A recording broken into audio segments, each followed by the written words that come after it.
દુનિયામાં ક્યાંય પણ મહાકુંભ થાય ને ગુજરાતીઓ ન ના એવું તો બને જ નહીં હે ને મિત્રો। ગો મહાકુંભ મતલબ આખા દેશનો સંગમ અને ગાયનો કુંભ એટલે ગાયનો પંચગવ્ય, ગાયની આસ્થાથી અર્થવ્યવસ્થા સુધીની યાત્રા। શું હતું જે તમે જિંદગીમાં પહેલી વાર જોયું? ઘણી બધી અલગ અલગ નવી નવી પ્રોડક્ટ્સો મળી કે ઘરે બનાવીને ઘરે પણ વેચી ગાયમાંથી શકીએ। આ બધી પ્રોડક્ટ બનાવી શકાય એમ। અને એમાં પૈસા કમાઈ શકાય, હા જેમાં ગાયનું શોષણ ન થાય, બરોબર ને? બરાબર। આ મેળાનું જે આયોજન કર્યું છે ભરતભાઈ અને રમેશભાઈના પ્રયાસથી જે આયોજન કર્યું છે બહુ સારું આયોજન છે। સ્પેશિયલી ગૌ આધારિત જે પ્રોડક્ટો અહીંયા કણે રાખવામાં આવી છે જોવા મળે, અમને ઘરે બેઠા જોવા મળવાનું નથી। મારું નામ નિલેશ બુચ છે, મારી વાઈફનું નામ ઈના બુચ છે। એકચ્યુઅલી અત્યારે અમે ગાંધીનગર રહીએ છીએ સરગાસણ, અને હવે પછી લાઈફ આખી આ બધી પ્રોફેશનલ લાઈફ છોડી અને ગૌ સેવામાં જ વ્યાપિત કરવું છે। જય ગૌ માતા। ગાય ગામડું ને ખેતીની વાત હોય અને રાજસ્થાન સુરા સતીઓ અને સંતોની ધરતી હોય એવા સ્મરણમાં જયપુરના આંગણમાં ગો મહાકુંભ, દુનિયામાં ક્યાંય પણ મહાકુંભ થાય ને ગુજરાતીઓ ન ના એવું તો બને જ નહીં હે ને। તો આજ મારા અહીંયા જાજા ગુજરાતી ભેગા થઈ ગયા। કયું ગામ? ગોંડલ, કયું સુરત, કયું ગામ? સુરેન્દ્રનગર, કયું ગામ? હનુમાનગઢ રાજસ્થાન, ફલોદી, કયું ગામ? કોટા રાજસ્થાન, હનુમાનગઢ રાજસ્થાન, કયું ગામ? કોટા, કયું ગામ? કોટડા પીઠા અમરેલી, કયું ગામ? ઉમરાળા ભાવનગર। ઉમરાળા ભાવનગર। કયું ગામ? બળવાની એમપી। અરે વાહ, કहाँ से आप? જયપુર જયપુર જયપુર। મિત્રો ગો મહાકુંભ મતલબ આખા દેશનો સંગમ અને ગાયનો કુંભ એટલે ગાયનો પંચગવ્ય, ગાયની આસ્થાથી અર્થવ્યવસ્થા સુધીની યાત્રા। કેવું લાગ્યું અહીંયા ભાઈ? બહુ જ સરસ, બધા એકવાર અહીંયા આવવું જોઈએ। હે, હું નવું જાણવા મળ્યું। ઘણું બધું જોવા મળ્યું, ઘણી બધી પ્રોડક્ટ્સો એવું પણ હું હતું જે તમે જિંદગીમાં પહેલી વાર જોયું? ઘણી બધી અલગ અલગ નવી નવી પ્રોડક્ટ્સો મળી કે ઘરે બનાવીને ઘરે પણ વેચી ગાયમાંથી શકીએ। આ બધી પ્રોડક્ટ બનાવી શકાય એમ। અને એમાં પૈસા કમાઈ શકાય, હા જેમાં ગાયનું શોષણ ન થાય, બરોબર ને? બરાબર। તો આમ આવું આયોજન થવું જોઈએ। કેવું લાગ્યું? બસ હું તો એમ જ કહું છું કે હવે પછી આવું આયોજન દર વખતે વારંવાર થવું જ જોઈએ, જેથી કરીને આપણે નવા જેટલા પણ વ્યક્તિઓ હોય આખા ભારત દેશની અંદર એ સૌ આમાં આવે, જોવે અને કંઈક કરીને જીવનમાં આગળ વધી શકે। ચાલો, જય ગૌ માતા। જય ગૌ માતા। એક્સપોમાં આવીને કેવું લાગ્યું? એક્સપોમાં આવીને બહુ મજા આવી અને બહુ સારું લાગ્યું। હજી તો થોડીક વાર જ થઈ, હજી સવારના 9 વાગ્યાનો આવ્યો હતો અહીંયા, હજી થોડીક જગ્યા હજી જોવાનું બાકી છે, એટલામાંથી હજી બહાર નથી નીકળી શકતો। વેરી ગુડ, ચાલો, જય ગૌ માતા।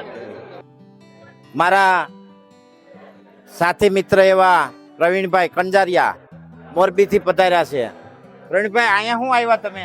અહીંયા આ મેળાનું જે આયોજન કર્યું છે ભરતભાઈ અને રમેશભાઈના પ્રયાસથી જે આયોજન કર્યું છે બહુ સારું આયોજન છે। સ્પેશિયલી ગૌ આધારિત જે પ્રોડક્ટો અહીંયા કણે રાખવામાં આવી છે જોવા મળે, અમને ઘરે બેઠા જોવા મળવાનું નથી। અહીંયા ભલે 800 કિલોમીટર અમારે ધક્કો થયો, અમારો ધક્કો વસૂલ છે, વસૂલ થઈ ગયો, અમારો ધક્કો શું વસૂલ વાત છે। છે? અહીંયા હું વિશેષ શું જોયું તમે? અહીંયા રમેશભાઈ જે અમે ક્યારેય જોયું નથી એવી વસ્તુ અમને જાણવા મળી છે।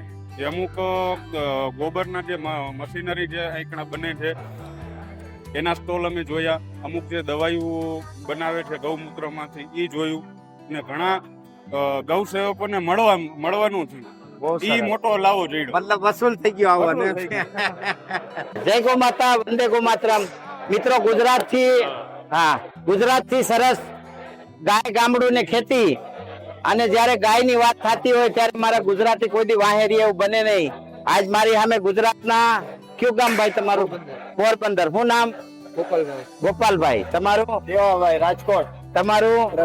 માધવી ડેરી। આપણી ડેરી નું નામ હોતી બોલો? પાર્થભાઈ વાળા કુડીના। બહુ સરસ, કોઈ બાત નહીં, બહુ સરસ। નામ બોલો? અંકુર સુતરિયા, જામનગર। સિસોદિયા 88 રાણીતા, ખેયુર કાનગઢ મિલાપમ ઓર્ગેનિક ફાર્મ। બહુ સરસ। મિત્રો આ બધા મારા મિત્રો ગો મહાકુંભમાં આવ્યા છે, તો આપણે એને પૂછીએ કે તમે પોતે કરો છો શું અને અહીંયા શું આવ્યા તમે? તમારે ત્યાં શું વ્યવસ્થા, શું કરો છો? તમારું કામ? બસ શોખ માટે ગાય રાખીએ। કેટલી ગાયો છે તમારી? 150। 150 ગાય છે ને? 150 ગાય શોખ માટે કોણ રાખે? ખબર પડે ને એમાં કેટલો માલ હોય ત્યાં 150 ગાય હચવાય। તમારી પાસે કેટલી ગાય છે? હું વેટનરી ડોક્ટર છું, ગૌશાળામાં એક્સિડન્ટ થઈ ગયેલી ગાયોની સેવા આપીએ ગોપાલક જ કહેવાય। તમારી પાસે? નાના મોટું 50 જેવું છે। બહુ સરસ। 60 જેવું. 60 જેવું. તમારી પાસે? હું ઓર્ગેનિક ખેતી કરું છું અને 17 જેવી ગાયો છે. તમારી પાસે? અમારી પાસે 150 ગાયું છે અને પ્યોર જીનેટિક ઉપર કામ કરી છે કે આવનારી પેઢીને સારામાં સારું જીન્સ મળે અને ગાયનું સંવર્ધન થાય અને ગાયની વસ્તીમાં વધારો થાય એના માટેનું કામ કરી છે. બહુ સરસ. અહીંયા આવ્યા પછી તમને કેવું લાગ્યું? આમ શું કઈ નવીન લાગ્યું? નવીન તો ગાયોની પ્રોડક્ટ જે ગાયની દેશી પ્રોડક્ટ છે એ બધી જોઈ, ગાયમાંથી મળતી વસ્તુમાંથી જે બધી બનાવટ બનાવી છે એ બહુ ખાસ બધી જોવા જેવી છે. તમને કેવું લાગ્યું? આનંદ આવ્યો, ગાયો વાળા બધા મળ્યા. વાહે ઊભા પાપીને જ મારવાની હો. તમને કેવું ના ના લાગ્યું? ગાયો તો આજે ગાય માટેની જે પ્રોડક્ટ બનાવે છે એનાથી ગાય પોતે અને ગૌશાળા સ્વલંબી બને તેનાથી ગાયની જે વિશેષ વેલ્યુ છે એ બધાને વધારે આમ ખ્યાલ આવે. બહુ સરસ. તમારો શું સંદેશ? ઘણું સારું છે. તમે જે પ્રચાર કરો એ પણ ઘણું સારું છે, અને આવો ને આવો પ્રચાર ચાલુ રાખો કે જેના લીધે લોકો વધારે પ્રેરિત થાય ગાય રાખવા માટે. એકવાર ગુજરાતમાં પણ કરો. મિત્રો, આ એક પરિવાર છે અમદાવાદનું, અને હવે પછીનું જીવન આખું ગાયમાં દેવા ઈચ્છે છે. કયું નામ, ગામ બતાવો તમારું. મારું નામ નિલેશ બુચ છે, મારી વાઈફનું નામ ઈના બુચ છે. એકચ્યુઅલી અત્યારે અમે ગાંધીનગર રહીએ છીએ, સરગાસણ. અને હવે પછી લાઈફ આખી આ બધી પ્રોફેશનલ લાઈફ છોડી અને ગૌ સેવામાં જ વ્યાપિત કરવું છે. તમારી પાસે જે પણ જાણવા મળે એ જાણવા આવીશું. ભગવાન શ્રી કૃષ્ણની દ્વારકાથી પધાર્યા જયપુરમાં. અને ક્યાંથી આવ્યા ભાઈ તમે? મીઠાપુર, બાલમુકુંદ પાંજરાપોળ ને બેટ દ્વારકાથી. અહીંયા શું કામ આવ્યા?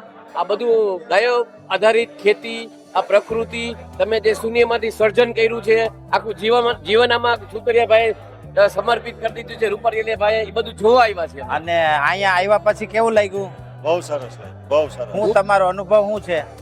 અનુભવમાં તો ખાલી ગાય દૂધ પ્રોડક્ટ થી જે હાલે છે એના કરતા વિશેષ ગૌમૂત્ર અને ગોબર થી ઘણું બધું થઈ શકે એમ છે. બહુ સરસ. મતલબ આસ્થા છે અર્થવ્યવસ્થા. હા. Very good. જય ગો માતા, વંદે ગો માતા.